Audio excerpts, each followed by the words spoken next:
Okay, Assalamualaikum warahmatullahi wabarakatuh. So today we will proceed our next lesson. So hari ini kita akan masuk kepada preparations of alcohol. Alright. So for your information, ethanol is the most important alcohol and has many uses. So maknanya ethanol ni adalah alkohol yang paling penting dan ada banyak kegunaannya. So there are two methods to prepare ethanol. Maknanya ada dua cara untuk prepare ethanol. So first cara adalah fermentations of glucose or starch with the presence of yeast, and the second one is the hydration of ethene with the presence of catalyst. Alright. So apa itu fermentation, apa itu hydration? So selepas ni kita akan tengoklah satu-satu. Alright. Alright. Fermentation of glucose. Fermentation is the process in which yeast acts on carbohydrate.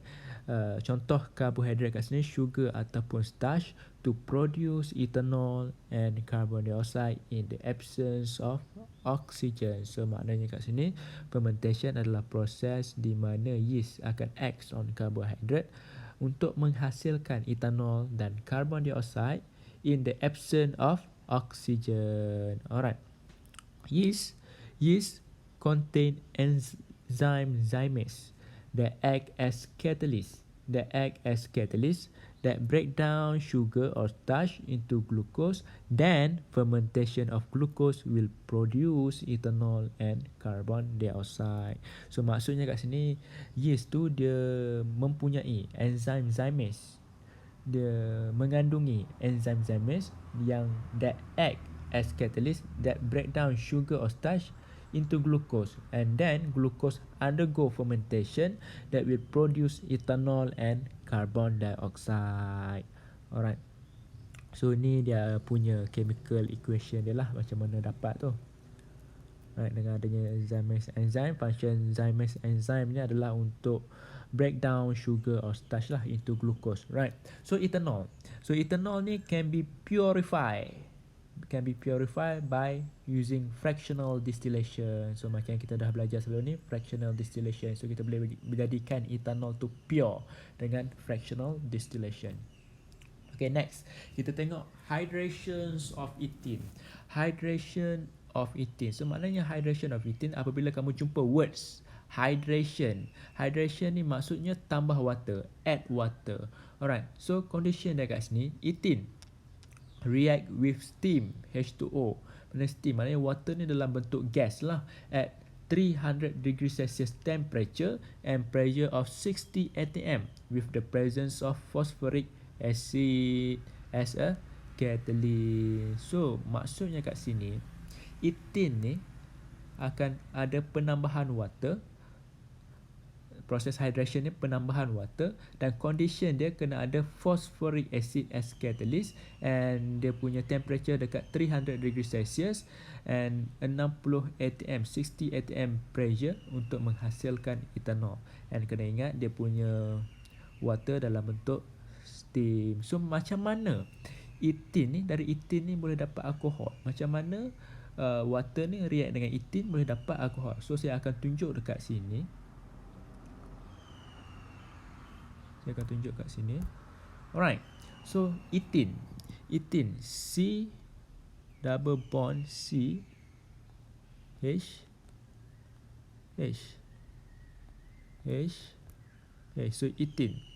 So ethene dia akan react dengan water, H2O.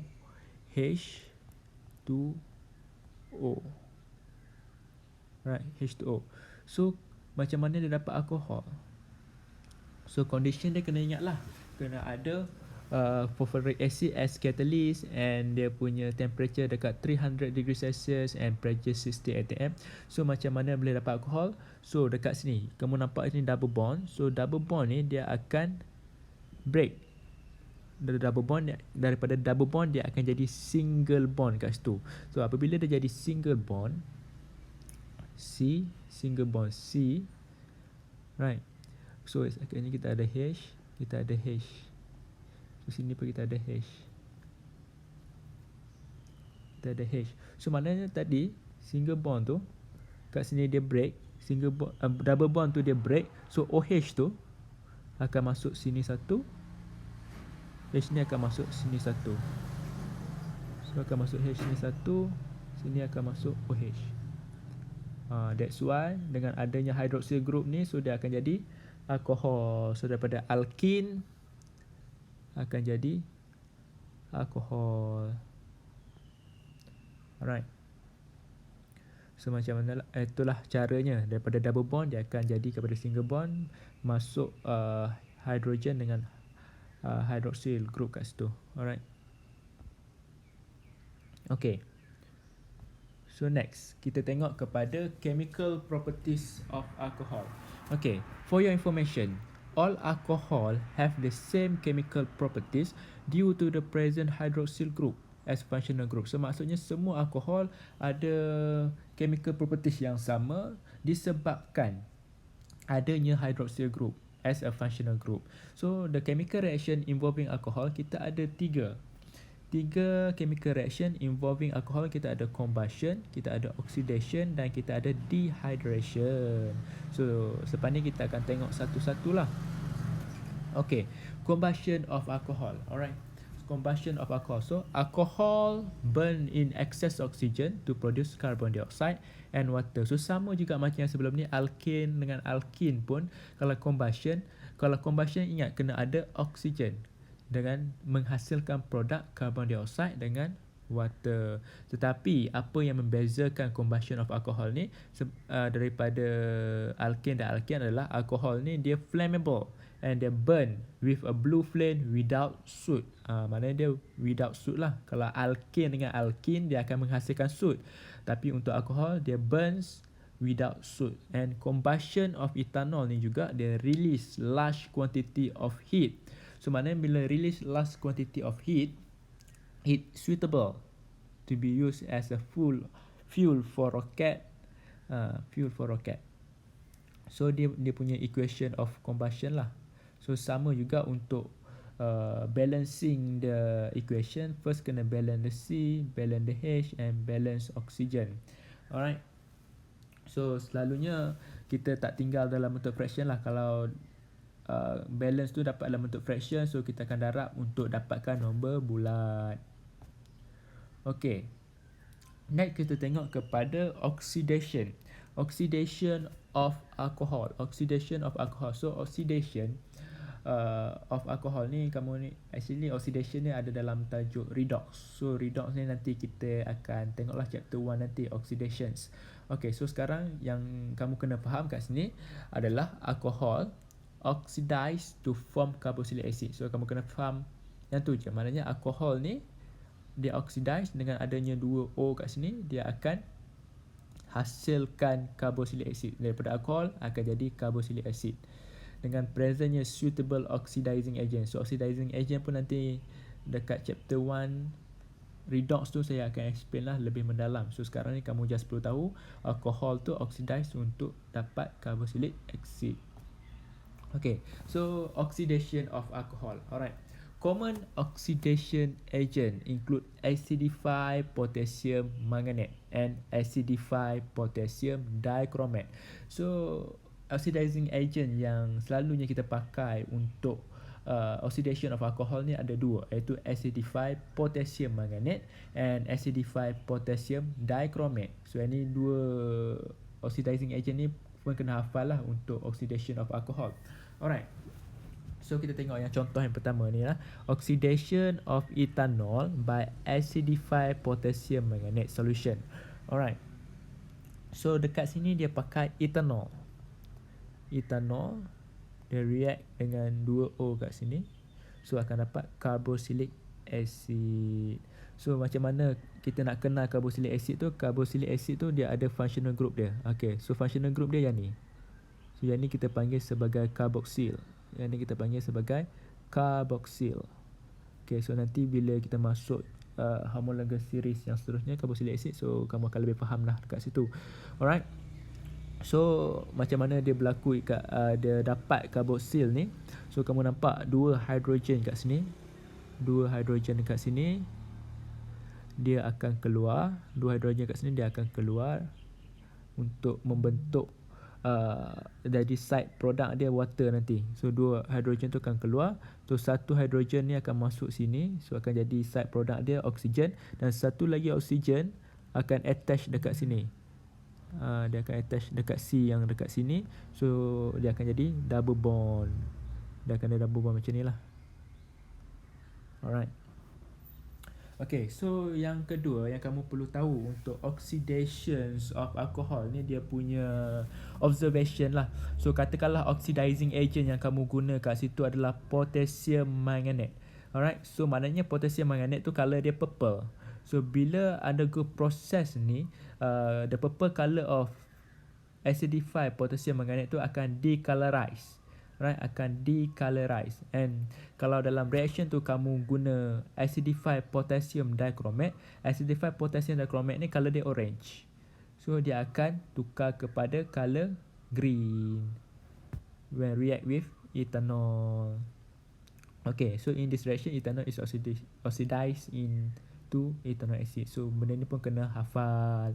Alright. So kena hafal lah dia punya observation dia. Alright.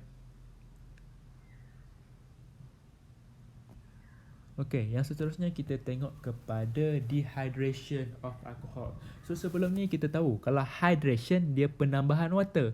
Kalau dehydration dia adalah removing of water. So dehydration of alcohol. So removing of water from each alcohol molecules to produce corresponding alkene. So maksudnya kalau kita undergokan dehydration of butanol, katakan butanol, so dia akan jadi butene. So maknanya daripada alcohol dia akan jadi alkene.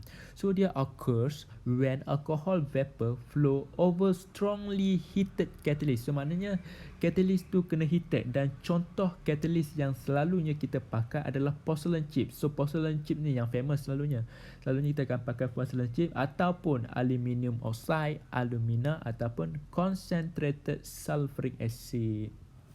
Okay, so removing of water. So selalunya daripada alkohol dia akan remove water dengan adanya catalyst porcelain chips, dan dia kena heat. Jangan lupa simbol heat, dia kena heat baru akan dapat alkene, corresponding alkene, dan side product dia adalah water. Alright, so ini adalah contoh macam mana dehydration of alcohol. So kat sini contoh dia ambil kat sini adalah ethanol. So dengan adanya catalyst porcelain chips dan kita heatkan dia, so H dengan OH dekat sini akan keluar dan menghasilkan side product dia adalah water. Alright, so yang tinggal kat sini, yang keluar kat sini, so water, H dengan hidrogen dengan hydroxyl group yang keluar menghasilkan water sebagai side product dia. So yang tinggal kat sini akan jadi C yang kat sini, yang bond kat sini akan jadi double bond lah. So dia akan jadi double bond dekat sini. Dia akan jadi double bond. Selepas hydroxyl group dengan hydrogen group tu keluar, so kat situ yang ethanol tadi dia akan jadi ethene. Dia akan jadi daripada single bond dia akan jadi double bond lah dekat situ. Alright. So untuk dehydration of alcohol ni dia ada juga observation dia. So kat sini alkene, kita tengok kat sini statement ni, alkene produced from dehydration of alcohol have the following characteristic. So dia first, dia burn with yellow sooty flame. So maknanya dia terbakar dengan color kuning, jelaga color kuning lah, yellow sooty flame. And apabila kita test dengan bromine water, dia akan decolorize the brown color of bromine water tu to colorless. Daripada color bromine water yang color brown tu, dia akan jadi colorless. So apabila kita test dengan potassium manganate, so potassium manganate tu daripada color purple tu dia akan jadi colorless. Dia decolorize jadi colorless. Alright. So setakat tu saja untuk preparation and chemical reaction of alcohol. So kamu kena buat aktiviti 2J, buku teks muka surat 94. So bila nak hantar tu refer pada Telegram lah. So saya akan bagi tahu Telegram bila nak hantar. Sekian, terima kasih. Assalamualaikum.